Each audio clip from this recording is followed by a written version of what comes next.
Hi, this is Stephanie Miller, and today's post is about identifying inauthentic posts on the internet, and then also kind of how do we respond to those, especially as Christians.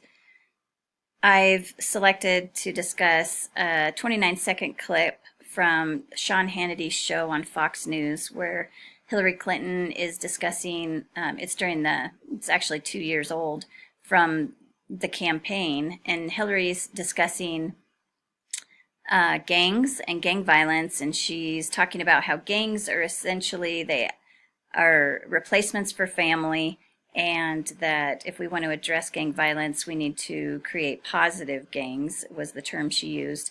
And the video has had wide circulation, in fact is still in circulation and getting reposted because it has fired up the radical right, I guess you could say, conservatives. But I would say the inauthentic part about it is that it's completely taken out of context. Ryan Holiday talked about in his interview that the goal of a lot of this type of posting is to throw something at the wall and hope something blows up. And we've certainly seen that in the last election cycle, and we see it every day, Facebook and Twitter.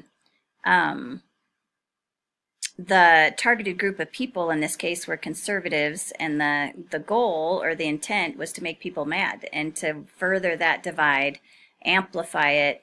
But instead, Christian response, we should be slow to anger, and Philippians 4:5 even reminds us we should let our reasonableness be known to everyone, and that should be our guide. But you sure don't see that on a whole lot of social media posting, unfortunately. So then what do we do?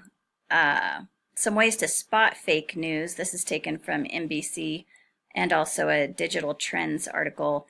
Don't assume, and also just common sense, but don't assume that everything in your feed is true, whether written or even in a video. Take it all with a grain of salt. Because gossip and rumors, just like they always have, spread like wildfire. Read more than just the headline before you post to make sure that you know what the content is. Usually those headlines are sensationalist and not always true in and of themselves. Consider the source. Check out your sources and do a little research. Sometimes the sources listed on there, or people who, they're taking quotes from, things like that, they don't even exist. So, and usually a quick Google search can help you figure that out.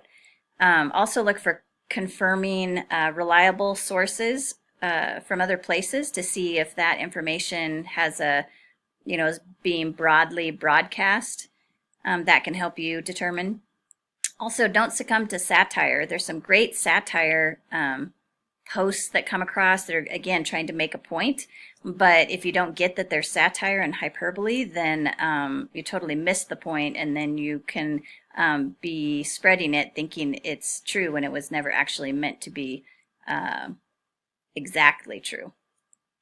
Also, you could use fact-checking sites, which you have to kind of take with a grain of salt because sometimes there's bias there too, but it's a good place to start. And you can call people out within your circle when you know that things are being posted that have other positions that are viable or that are just out and out false. But do so, when you do call them out, do so privately if possible, and if you do it publicly, do it graciously and with love. That should be our guide.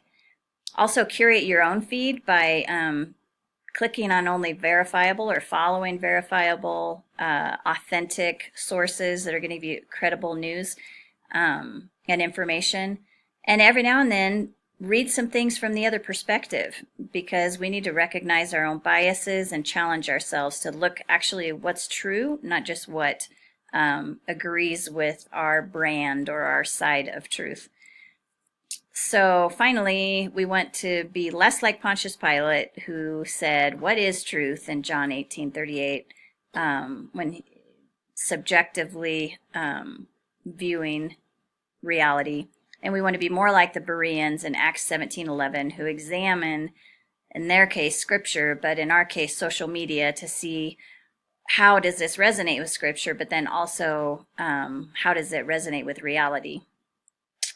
As consumers, we need to search for what is really true, and as Christians, we need to search for what is really true, not just what we want to be true.